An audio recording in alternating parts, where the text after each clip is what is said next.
when the road seemed long, fighting battles with no end in sight. But I learned to dance through the pain, taught myself to hold on tight. I faced the storms and the fire. Here I stand a little high. I don't need the world to see. It's not about what's left behind me. I'm running free on my own. With every scar I've made it home. All right. Welcome, Sean Williams from EXP Realty in the luxury division, no doubt.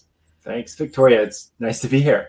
I'm excited to have you here. It's great. So I'm loving having my guests on here, and you have a plethora of stuff I have questions for. So first up, let's break the ice and make it easy by telling me who you are. Okay, let's see a little bit about myself. I live in Anchorage. I used to live in Palmer, Alaska, and now I moved into the big city. And I only moved full-time to Alaska about 3.5 years ago. Before that, I used to be here every summer for almost my whole adult life, working in the mountaineering and guiding industry. And that is where that made me a lot of who I am and build a lot of the skills that, this sounds weird to say, but a lot of the skills that I use in my real estate career, because it's all working with people and also working with a lot of uncertainty. So that's basically who I am. I have one 4-year-old daughter. I still like to get outside a lot. I just went Nordic skiing yesterday up at Hatcher Pass. And yeah, I'm excited to talk about, I guess mostly real estate, but whatever comes up. Yeah, no, absolutely. Having a 4-year-old, I remember when my kids were little, and you have to learn how to be very agile and pivot really fast. And you need that skill in real estate. So that's going to help you as she grows. Yeah. And I was reading on some of your bio, and your career, it spans all over Alaska to working with elite organizations like SpaceX. So that piqued my curiosity just a little bit. That was a weird one. Yeah. Can you talk about that? That's cool. Sure. Yeah, I didn't work extensively with SpaceX. I'm not like a rocket scientist, but I still occasionally work very short little courses for the school I used to work for, which is called NOLS, and they've got a branch out in Palmer. So and I really like the people there, and it's really fun for me. So, and they'll let me do things for like a week or 10 days, and I can combine that with still working in real estate. So I do that once or twice a year. So this summer they'll do these custom courses for these organizations who want some kind of leadership or communication training or some kind of experience or whatever they want. So that's a lot of what I do, because it's a little more specialized and also because they're so short, because I can't do anything that's a month long like I used to do. Yeah. So yeah, they called me this summer and they said, we'd like you to work with SpaceX. And what it was a SpaceX crew, which is for regular people who are going up in a spaceship, potentially sometime this fall. And they just announced, when we had to sign a non-disclosure agreement because we could not say what we learned about them, but then they announced publicly what they're doing. So now we can say it's gonna be the first ever flight around both poles. So they're going to be in space. These 4 average people who know, not that much about space travel. They're not professional astronauts, but they're going to be in communication, obviously, with the people on the ground that work for SpaceX and do know about space. And they're going to be up there for 5 days. And then they come back down and hopefully it all goes well. So they, as part of their training, they sent them on this course with us, with NOLS, which was a 5-day-long sea kayak trip in Prince William Sound. So basically, we were out there, myself and my one co-instructor who was from New Zealand, with these 4 crew members and 3 people who work at SpaceX and are going to work closely with the crew. Wow. So basically, our job was A, to take them on this trip and keep everything safe, but B, basically kind of craft the experience in such a way that it helped meet the goals of the SpaceX employees who were in charge of the training of the crew. So they basically had to work together, be in a new and different and very challenging environment, challenging for them, and do things that were unpredictable and potentially dangerous. And that was their goal. And then the amazing thing about SpaceX and what I kind of took away from it is they are so innovative and nimble. Like, they are literally figuring out how to fly the rocket after they launch it. Wow. It sounds crazy, but You know, in a way, it's a lot like being a new real estate agent when Yeah. suddenly you actually are given like the keys to the rocket ship, and that you're going to go out and take clients and help them through a house purchase or sale, with zero experience, really, aside from several weeks of classes. It's like unlike any other industry.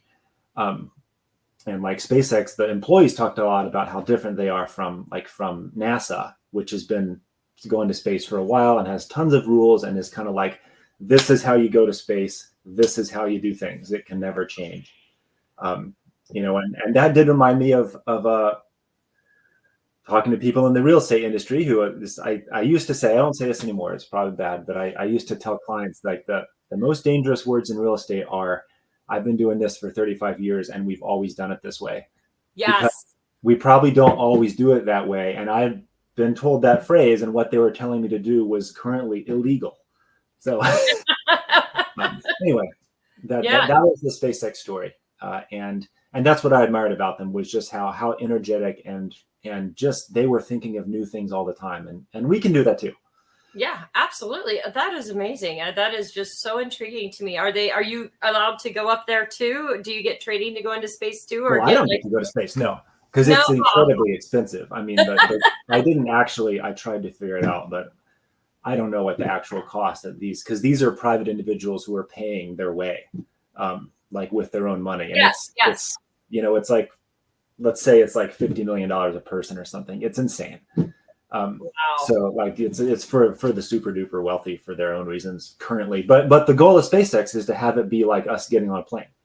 You know, it used to be getting on a plane is pretty crazy. And like, I'm getting on a plane tomorrow. So, but they want to make it normal and accessible. And now it's not financially accessible, but that's kind of where they're going with it. I love it. I'm a Trekkie fan. I don't know if you know that about me, but I'm a total Star Wars and Trekkie fan. Oh, so you should follow SpaceX and see what they're doing. Because they do some interesting stuff, and they literally do, like, not with people on them, but they do launch rockets and let them blow up and then see what happens and fix the next one, you know, and eventually get them to stop blowing up and put people on them. Yeah. No, that's absolutely amazing. I'm just shocked by that. And thank you also for all of you guys that watch. You can't lock cats up. I don't know what else to say. You know, they have a cat door coming into my room, and it's a little scary when he's on the back, because I don't know if he's going to go down my back. So I was sitting here in fear at the same time, but you never know what's going to happen on a podcast. So you were amazing through that as you were watching him back there. So thank you. You kept going. I love it. And that's a testament of your career. You keep going through the bumps and whatever kind of comes into the scene. And you bought a house at 24. What did that feel like? How did you accomplish that? I accomplished that, to be honest, with a lot of basically guidance and pressure from a friend of mine and from my dad. And it's funny, my friend, my friend was about 10 years older than me. And he was a friend from the sort of outdoor climbing industry. He'd been a park ranger down at North Cascades National Park in the lower 48. And I got to know him. We became friends and climbing partners. And then he decided he needed to make more of a living and have a more stable job. So he got his real estate license. And he was telling me all about it and how great it was and how I needed to buy a house. And I was going to grad school and going to be in Eugene, Oregon for several years for sure while I finished school. And it was during that crazy boom of the early 2000s when you could buy a house and it would be worth like 20% more the next year, everyone thought. And it was also really frighteningly easy for me with no history of any serious job or income. And my parents co-signed with me, and I did one of those piggyback loans where you take out another loan to borrow the down payment. Yep.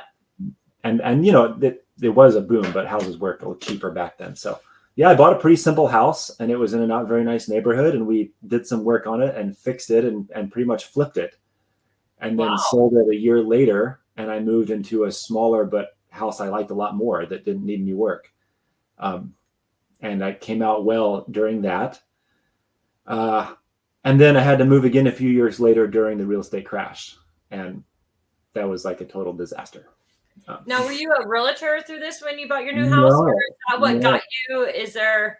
I had a great realtor, Kurt Katsura. He's probably still with Windermere in Eugene, Oregon. If you need a referral down there, there's probably EXP person. So yeah, I didn't know what I was doing at all. I just did whatever I was told. The realtor that I worked with was super professional, incredibly helpful. Like I would, if I wasn't a realtor myself, I would work with them again. Awesome. When I had to sell that second house during the middle of the real estate crash, when it was impossible to sell a house, I was one of those. I tried to do it for sale by owner by myself because I thought I would save money, with a tenant in it while I was living in a new city and paying rent there. And that didn't work. So then a few months later called Kurt and he did it. Wow. Yeah. I love it. Eventually it did sell, but it was pretty hard. So did you start getting investment properties? Do you have investment properties today? Are you looking towards that if you don't? I don't now. And I'm not really looking towards it. And I'm conflicted about it. I probably should. I just went to a panel at EXP Con about how great it is to have investment properties. My parents have, mostly through dumb luck, I think, did really well with a couple of investment properties and probably built more assets through those two properties than through working real hard 9 to 5 for 30 years running a business, which was a successful business. It did well too, but I think they made more money. Their retirement will come more from those two properties, selling them. So yeah, it's a lesson learned. But on the other hand, I'm also aware that owning property is a huge responsibility and a lot of risk and trouble. Yes. And I'm not at the point where I want to jump into adding even more on my plate, because the one thing about real estate is you can get focused in too many things. And I am pretty focused on just helping clients and building my business that way, and lots of things in that vein. And that's about all I can handle with a 4-year-old running around half the time. No, absolutely true. And that's one thing for anyone out there looking to get investment properties. It's not for everybody. And it does come with some risk. And we saw that during the pandemic where people couldn't move and rents weren't getting paid and mortgages, people were going under. And so you want to make sure that you have some of that money. It's not just get an investment property and let's go spend all the money we get every month. You have to build a plan. And so there's a lot that goes into it that people don't really realize. So a friend of my dad's told me when I was young, like 19 or 18 or something, I was just a kid, and he was like, we were talking about something my parents were doing, and I was in college, and he was like, Sean, the more assets you have, the more trouble and expense and pain you're going to have to deal with all your assets. And it's definitely true when your assets are physical and like a house. It's a big deal to own a house, multiple houses, or 90 some investment properties like the person I listened to at EXP Con. That's a lot to manage. You need a company to manage that. He has a company to manage them. He said, I haven't been to any of these houses. He said, I was like, you're doing a different thing than I would be doing. Like if I started buying investment properties next week. Well, and another thing that I didn't know about you, I love being able to meet with people on here because I learned so much about people that I never even knew. You have a PhD in philosophy? Yeah. That's what I did during my 20s. So I spent a lot of my time in the mountains, outdoors, and got into the guiding industry. But meanwhile, I was getting a PhD. What's your favorite quote? Oh, my single quote? Jeez. That's pretty hard. You got to pick one. A single quote? Oh my gosh, I don't know if I can do that off the top of my head. It's been so long, Victoria. I haven't read that stuff. That's okay. It'll come to you. If it comes back to you, let us know.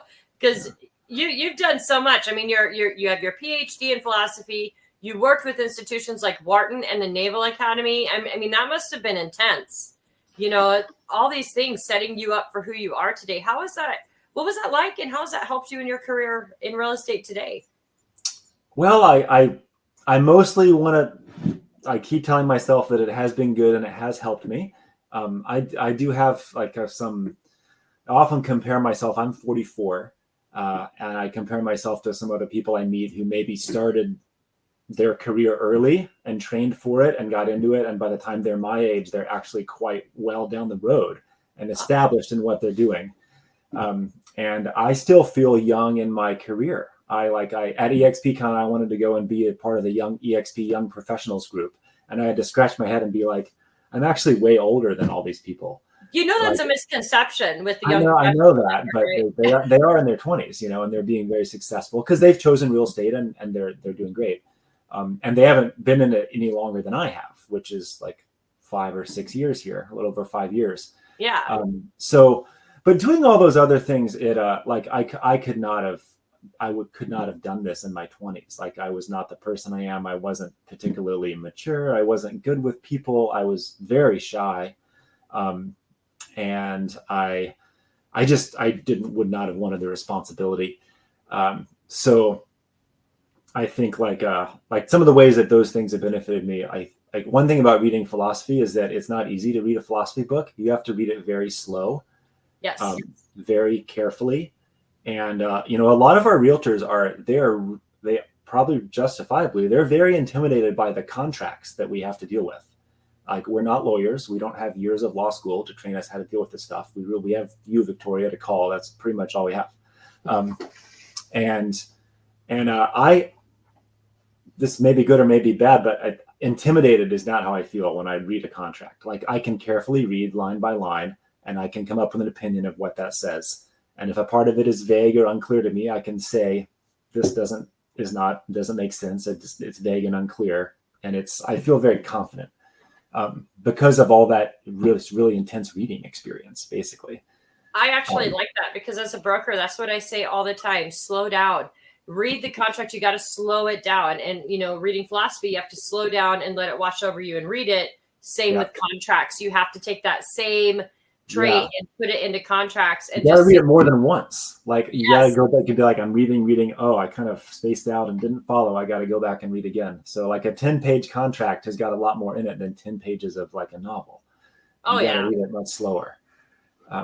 And speaking of your PhD, how do you make ethical considerations in your transactions with having a PhD in philosophy? Because I just think that's astounding. I think it's absolutely amazing because philosophy to me just opens up your eyes and your worlds to different ways of thinking and different perspectives. And so I would think that you would be pretty in tune to your clients, but what ethical considerations are you bringing into it from having that background?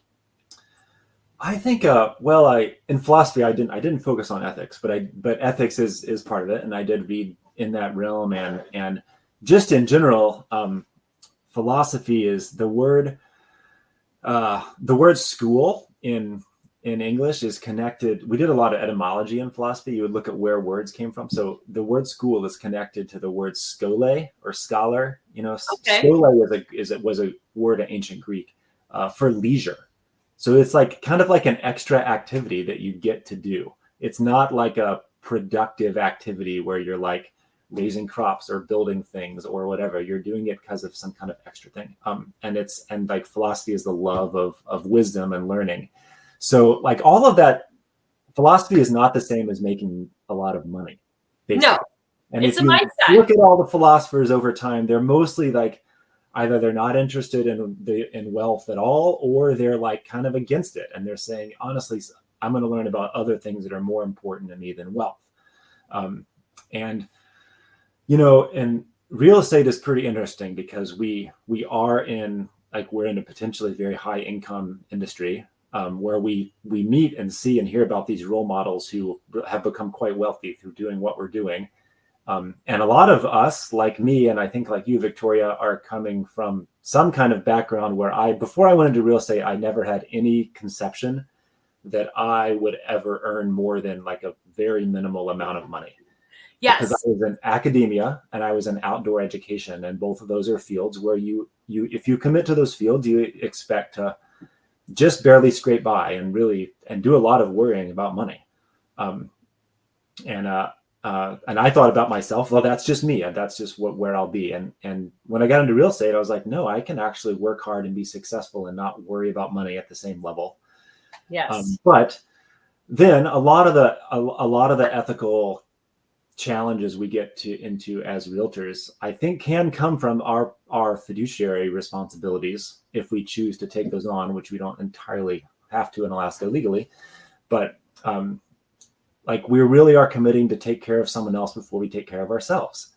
And there's so many little ways that probably no one could ever catch, maybe, or get you in trouble for, but where you can push or manipulate or guide someone down a road that's really more about you getting your commission quicker or larger or more certainly. And I think a lot of the ethics in real estate for real estate professionals really come down to that, is when you're just able to say, I'm just totally abstracting and separating my path to earning a great living and building wealth from this actual decision that you were about to talk about you making. And now I'm going to talk as if I am just a person that cares about what's best for you and is going to help you.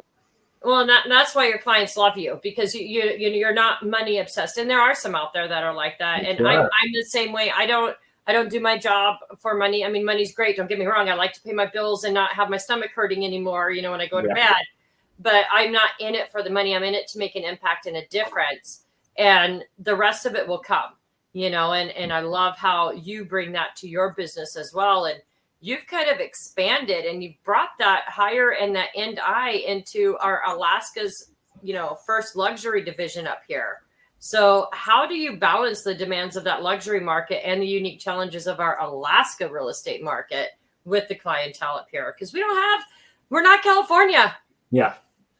Yeah. I mean, one thing I really appreciate about EXP Luxury and what they offer us, and just the way they kind of coach and share enthusiasm about what they're doing, is the idea that luxury is a mindset, and it's a place in the local market. It's completely relative.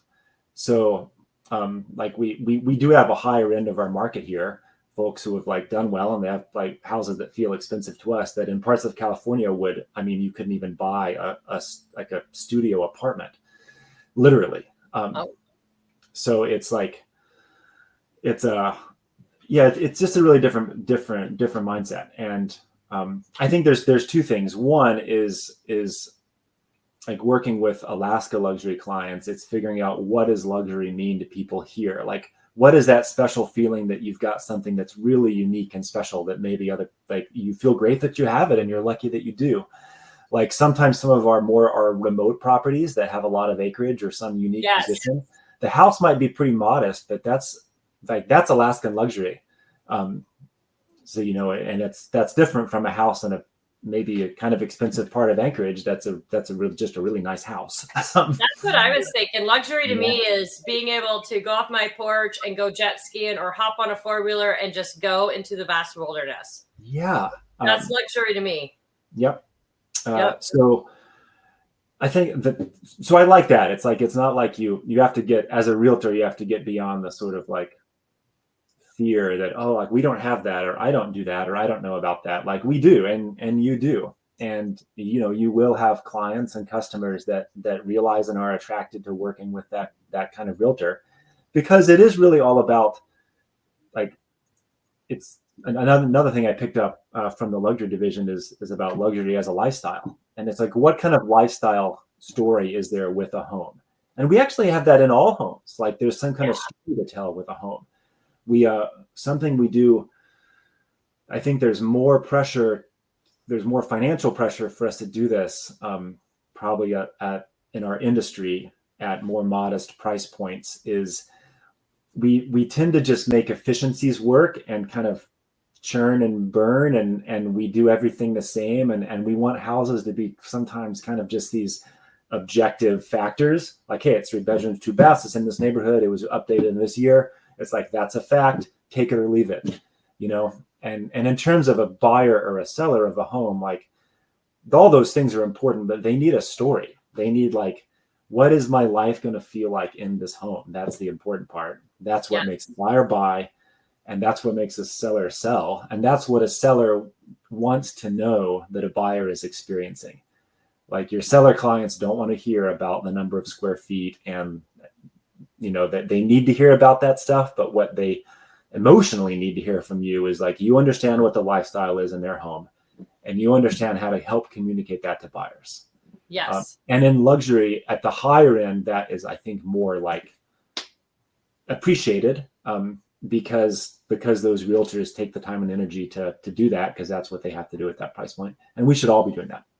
Absolutely. We should be doing that in every price point. I absolutely agree with that. And I preach that all the time. What you do for one level, you need to do for all, because that's just who we are. Yeah. Raising that bar. Have you ever been able to yet work with somebody internationally on buying like a vacation home or a luxury property or just a home internationally? And how did that go if you have? Let's see. No, I have not. I've not had any. No, I don't think I've ever had any international clients. I might have had some buyers who called from another country. My previous real estate career in Vermont, I did work with the majority out of state second home buyers and sellers, which New York City compared to Vermont feels like a different country. So they were kind of like international. Oh yeah.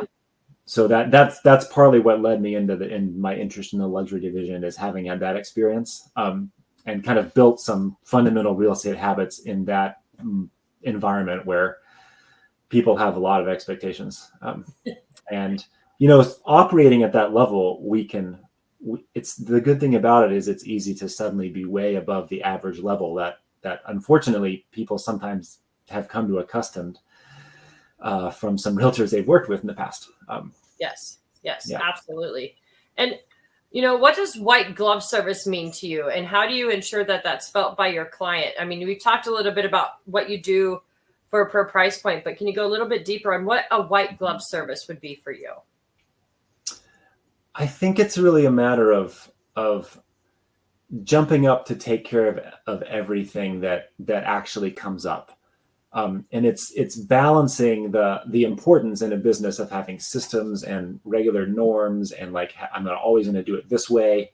You want to have those.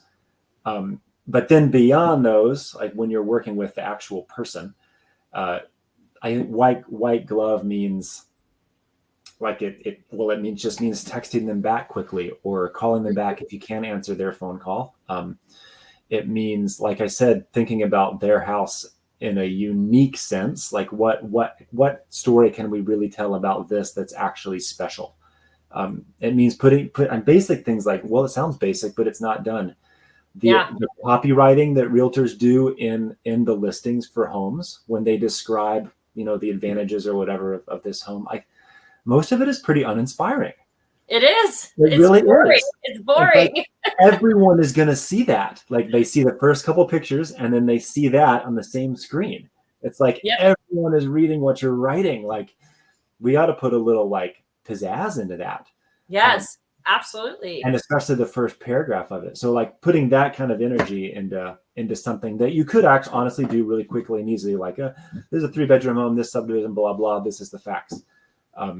Or someone on your team could be paid to do that, and you could just read it over when they're done. Yeah, giving it your all, I think, is your white glove service. And I love that. Thinking about, this is a small thing too, but I work mostly with listings, but you're going to upload the photos to the MLS. The order that they're in matters. Like the photographer sends them to you in whatever order, and then you grab them from your desktop and click upload, or your TC does that, or somebody does that. But then you have to go back and rearrange them in MLS so that as the buyers look through, they're actually moving through the house or seeing a story, or like you're choosing if, it would be great to like suddenly have a picture of the exterior here early in, or whatever it is. No, it's really important. I'm looking for a second home in Idaho. And as I look through the pictures, I'm like going, can you tell me where I'm at? I don't know where I'm at. So then I have to like jump around and kind of piece the pictures together as a puzzle to get the layout of the house, instead of them just, I'm coming from the front door, bring me in. Yeah. They don't look at it that way. They just hodgepodge it in there. And then I'm trying to kind of piece it out. And you always want to make sure, my pet peeve, Sean, is the animals, in the picture. You can have a male or a female dog, or you can have them going to the bathroom in the yard. I've seen in the toilet seat up. Those are my pet peeves. It's like they're paying you, put it down. Just go put the seat down. Nobody wants to see how clean or dirty it is. But those are things that I've noticed. I've seen a lot. And so raising that bar up on that white glove service for you is doing what you really need to do. And that's I love important. That. And it feels better. It's actually more fun and more enjoyable, I think, to do that. It's more fun than increasing the efficiency in your business. Like that's important to do, but you don't want to let that bleed over into your client's experience. No, and I think the client experience is going to make your business efficient because you're going to end up getting so much more from it. You're not going to see it right away. So many of us live in this instant world that we expect it like that. But by giving that service to those clients, they're going to end up giving you more referrals down the road because they're going to remember you, because they're going to remember how you made them feel. And most people will always remember how you make them feel. Yeah, and so that's important. And overcoming challenges and finding resilience in your real estate career. What in your real estate career has made you be resilient or adaptable? And what moment and what challenge was it that you had to overcome to get resilience? I think that would be moving to Alaska from another state, and that's also huge. And really starting my own business in that, because I in my previous state I was with a small family brokerage that operated like a team operates in Alaska or at EXP. Like I was getting most of the business from them. Like I kind of piddled around and dabbled in paying for some of my own marketing, but the deal was they did all that, and I would just serve the potential clients and take the calls. And then my income was lower because of that. And when I moved to Alaska, I said, I don't want to join a team. I want to go out on my own and start this. And eventually I want to, build a team. I was in a different state where I had a very small sphere of influence. I did not know a lot of people, some, but not a lot, and not the demographic that already owns or is, sometimes they're buying their first house, but not the right demographic for me to get tons of business just by calling everyone I know. So I had to do everything from scratch. Like I really figured out actually every bit of marketing and lead generation I'm doing to get all the business I'm getting, I learned and figured out. Like I started dabbling in it in Vermont as a way to supplement my business because I wasn't getting as much as I wanted, partly because of the complex seniority structure in the office for who got to get the calls at what point. So I wanted more. So I started there, but I made a ton of mistakes and wasted money and time doing things, and did some things that I realized I just really don't like doing. And absolutely. And just the uncertainty around that was huge. It was like, can I do it or not? Will I make it or not? And what am I going to do if I don't make it? And at the time I was supporting 2 other people in my household as well, financially. So it was terrifying. And I went I started real estate in 2019. I had a pretty successful first year in kind of a pretty average balanced real estate market. It was a bit of a buyer's market there at the time. I did okay for my first year. And then my second year was 2020. COVID happened and we had a baby. So wow, we had a financially enormously successful year, partly due to the COVID boom, but also due to all the hard work I put in the previous year, like building up all these lists of buyers who would call and were curious. And all of a sudden, all of New York wanted to move to Vermont. So they all bought a house. So I went from this like huge spike of success to suddenly deciding to move. And then moving took a lot of energy and time. So I actually lost financially a lot of those real estate boom years where I think if I had been putting my energy into real estate work rather than moving and having a new baby, I would probably made a lot higher income. And then by the time I got my feet under me here and started to figure out how things worked and what I wanted to do, we got to a point where we have way fewer transactions because of the interest rates. So now everyone is telling me I'm successful just because I'm still in business. And so, I haven't met my goals I've set for myself in terms of number of transactions and revenue. I haven't met it each year. And like that has been a pretty big challenge to be a face up to that up. Still, I'm not going to do it. Or I was close and it's been like enough, but not meeting my goals and dreams. But it's growing every year.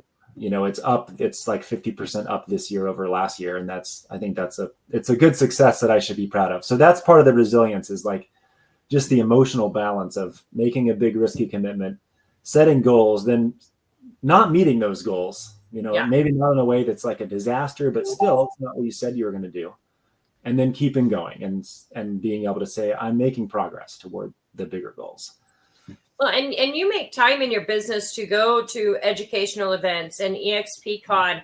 How has making the time in your schedule, because we have to pay for that. The companies that we work with don't pay for that for realtors to go. How has that investment in yourself and the cost of doing that helped your business? Because I know you find it worth it to go. I do. Yeah. I find it worth it to go to EXPCon. I find it worth it to go to, like, I go to our state meetings and some of our things that we have online. And it is all time. It's some of it, EXPCon costs money, but time costs money too. Like if I spend an hour on a Zoom call talking about some supposedly great real estate tactic, you know, a good habit is to figure out what an hour of your time is worth based on a 40-hour week and what you expect to make in a year in real estate. And my hour of my time is worth quite a lot, actually. Yes. So I think some of what I take from a lot of that is like, is sometimes I learn a technique that's helpful, sometimes not, but I take a lot of energy. I think this is a business that takes a lot of energy to constantly be putting back in. Yeah. It takes a lot of personal energy with people. Like I think of like one of my favorite parts in real estate is going to a listing appointment. I love it. Partly because I like taking listings, but that's the point at which you're really gonna like show people what you have and what you can offer them, and they're gonna make a decision. It's like, you know, it's a high pressure moment, and it's like, to me, it's like intense. Like I think about times where, well, I have a 4-year-old, so I think about things in work that I can take her with me. So sometimes when I have buyers I've been working with for a while and I like have childcare, and they want to go see a house, I'll take it with me, you know, and these are like know and trust. And I can like help the buyers with the house and also pay enough attention to Cecily, my 4-year-old, to be both a good realtor and a good parent. I have never taken her on a listing appointment, and it's hard to imagine because I'm so focused on the people that I'm with and just on like answering their questions and kind of reading them and like figuring out. I don't know all that stuff about the disc scale, but I do it kind of intuitively. So that I'm responding to the people the way that they need to be responded to. It's just like, it's full on personal, emotional energy that takes. And that's how it should be. That's what's going to make you successful. And then you kind of answered my next question, which is balancing the demands of your home and your client relationship. And you just kind of said that too. You know, I was the same way. I just saw a memory pop up on my Facebook, and it had my granddaughter, and she's walking through the open house giving a video tour at the open house. And I posted on Facebook. I mean, I took them with me, and they knew how to behave. They had certain toys. And so I was the parent that had a friend told me this, an old mentor told me this: get a bag and put toys in there that are only for the car and only for the car. They have to leave it in the car when they get out. They can't play with it anywhere else. And then that way, if I'm showing homes and I'm taking them with me, it's their special toys that they get to play with because they're only in the car and they can't come out of the car. And that really, really helped. And then they kind of learned how to behave from there. But man, I took mine with me all the time. Yeah. A lot of people, like a lot of realtors do. And I think there, to be honest, there are some gender norms around this that I notice myself internally feeling like I should not take her with me, or I should be more professional. And often I realize I think I'm just replaying kind of a gender norm about who does the parenting. Yes. But you know, there is, I'm no longer married or live with her mother. So I'm a single parent half the time. Oh, wow. Okay. So, you know, that half I'm full on, like it's just me. And there's no one else helping. And I got to push back against that internal story and be like, no, I can take her to this thing. And sure, there are things I don't take her to, but and there are things I have to give up and I can't do, you know. Well, and having a kid with you, I have to tell you that I've had client feedback that they always told me that it showed me as a person instead of just this figure walking them through the house and protecting them from things or pointing out things in their best interest. They see me as human. And so it allows them, especially sometimes we get those hard clients because we don't connect with everybody out there. So we get those clients where it's hard to have that connection. And sometimes having my kid there actually helped connect that gap because they saw how I parented and they respected that. And that's what kind of tied it. And I never knew that until many years later in talking to some past clients. So absolutely take them. I mean, you want to impress that entrepreneurship onto your children. Also, this is not what your podcast is about, but from a parenting perspective, I think it's really awesome to show your kids what you do and have them be somewhat involved in it versus just like, I go to work and you get to enjoy all the things that we buy. Like that's not the relationship I want to have. No, well, and that's resilience in and of itself, because I mean, I didn't even know you were 44. You don't look it. I didn't even know that. I didn't even know you were in my Gen X category here. I know. Barely. I'm the cutoff year, 1980. You're the cutoff. and not a millennial. Yes, we grew up with people that were our parents. They were gone. Our dad was gone, or our mom was gone. They were gone working. We were latchkey kids, and so I think it's really imperative in this day and age that you take your kid with you, and that gives that balance there. So I'm excited that you do that. I think it's fantastic that you do that. And one of the things about EXP, it's known for its technical advantages. You know, we're coming out with a whole bunch of things that are going to continue to come out the pike, and they're working on things in the background that I can't say that I'm so excited for, all around AI. Yay. So I'm really excited. But with all of our technologies, what drew you to EXP, and how has it empowered you to deliver the best that you can for your clients with the technology tools that we do have? I think what drew me to EXP, I wasn't like, I had to pick a new brokerage because I was leaving the state. And I was with a local brokerage, so I had to find something in Alaska. And as soon as, so I started looking at the options, and EXP was not active at all where I was. It's a very rural area. They just had not expanded. I never did a transaction with an EXP agent. I don't think I never met one in Vermont. It's changed a little bit, but there's still not that many of them around where I used to be, which I should probably change through agent attraction. But that's a separate story. Yes, when I started investigating it, it was just an absolute no-brainer. And my head was very much in the sort of the financials and how that all operates. And that was a no-brainer. But also it was just the sense of energy and enthusiasm I got. I mean, from everything from like the website to my sponsor, who I remember I had a question about I was trying to figure out how teams work at EXP. Because I was like, I want to start a team. Like, how's that going to work? Because in my head, I only knew how small local brokerages worked. And I was like, eventually I'm going to have to become the broker and run the office.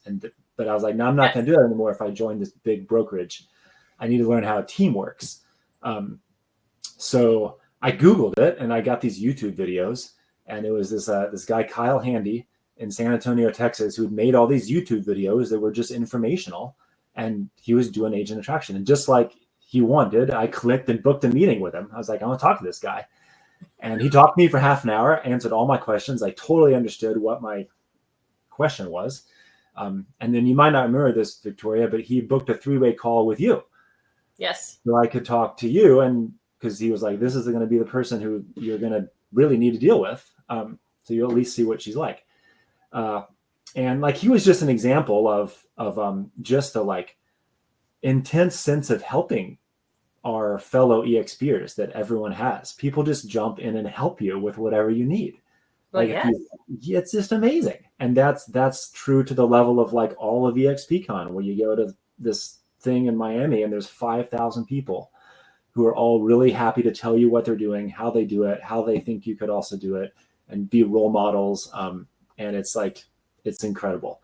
And my mentor here in Alaska, who helped me out when I came on to Alaska, MJ, like, she's the epitome of that. Like, I still call her, and like, I called her actually before I called you about that new construction, but she didn't pick up. So I called you.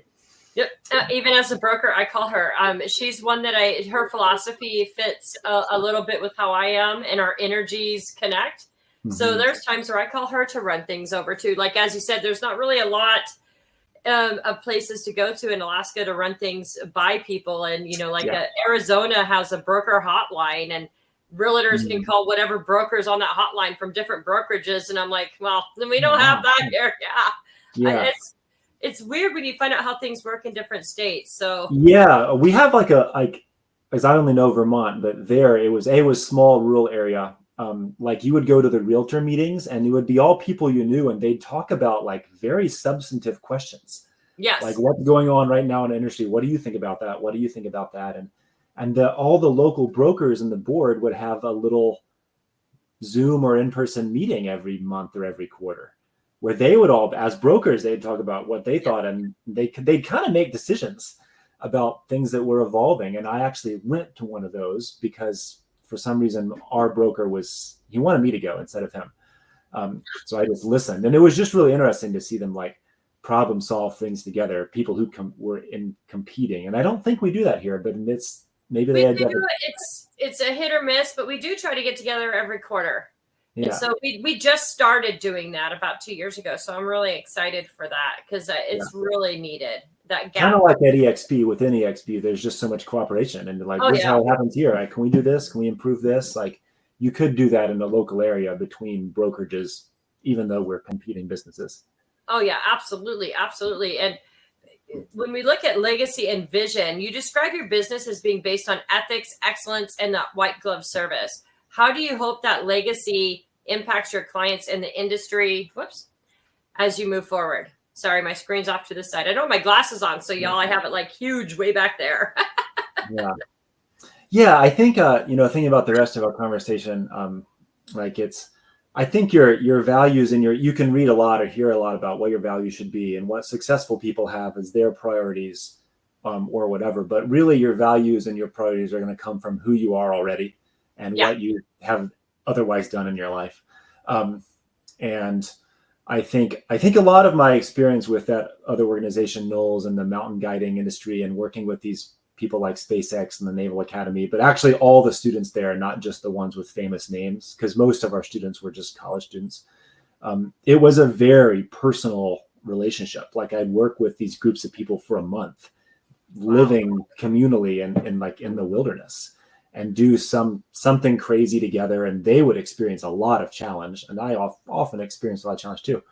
But it was a white glove experience, although it was like dirty camping.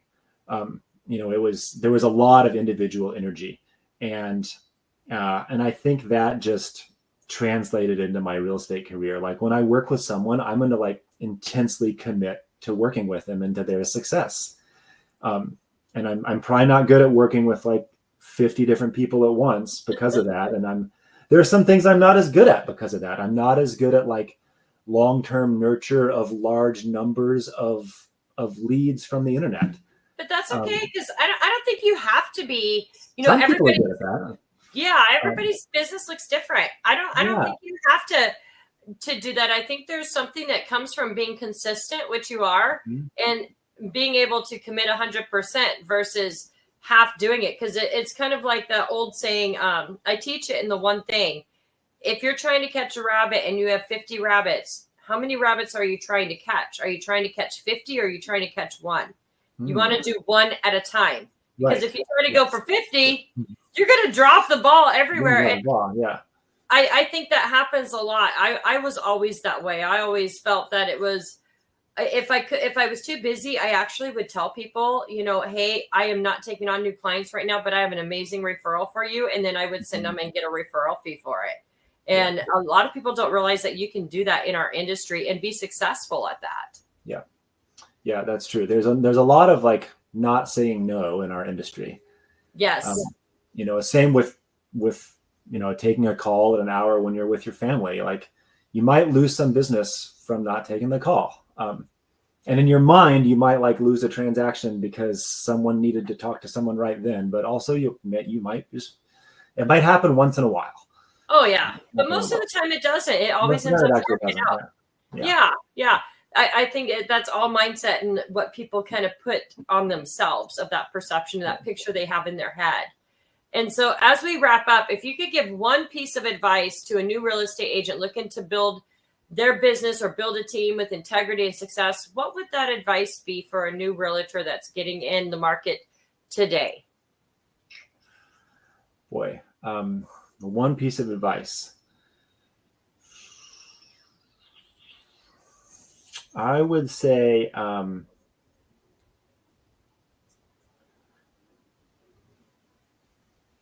think I would say actually just find that internal resilience, because getting into real estate is a bit of a slow process. And Yes. you'll also hear stories that are like spectacular and great, and you won't be as good as those stories. Like that happened to other people. But if you do a few things and do those things consistently, even if you sometimes miss things and maybe drop the ball, your business will develop in 6 months to a year. Yes. And you'll start to get that feeling of like, oh, this is now kind of working. But you do have to be patient and just live with the uncertainty for a while, which is going to build a good habit, because it's always uncertain later on as well. And I still have not gotten my business to the point where I just like totally can say more business is coming in, I'm going to be fine. Like no matter what I do, like that hasn't happened. It's still uncertain. I don't know if we will ever get to, speaking of, I love philosophy too. So it's like, but speaking of, I don't know if we'll ever get there, because entrepreneurs are kind of like a new construction house. People will buy a new construction home thinking, this is it. This is our final home and we're going to make it how we want it. 6 months later, you call them up and they're wanting to redo something, or they're wanting to add something on. I think that's just that entrepreneurial spirit. I don't think we ever stop. I think we get to a point and then we keep like, well, yes, this is awesome, I'm going to keep going. And then you keep adding more things to it. So I don't know if we'll ever get to a place where we can just sit back going, I accomplished everything. Yeah, no, I think you're right. Yeah.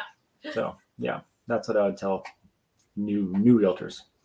I love it. And thank you for coming on today. I learned so much about you I didn't know. I absolutely love it. I have more of an in-depth of who you are as a person. So this was a lot of fun. Thank you. I really enjoyed this. It is. I love doing this, and I'm getting better each and every time. Just like you said, you just keep going and you keep going and you work out the kinks. The first thing you do is just get past the fear. So most people like me like to talk about themselves if you ask them. So I'll do that all day long. So for anyone that's looking to buy out there, get a hold of Sean Williams at EXP Realty. His website is scrolling down there on the screen. I'll have his information on YouTube as well. Thank you for watching Resilient Routes with Victoria Roberts and my guest, Sean Williams. You guys have an amazing week, and I can't wait to see your guys' comments. I'm going to end it now, just so you know. I never know how to end it, so I have this problem on every video. There's my mouse. Okay. There we go. All right. Bye, guys. There were days when the road seemed long, fighting battles with no end in sight. But I learned to dance through the pain, taught myself to hold on tight. I faced the storms and the fire. Here I stand a little high.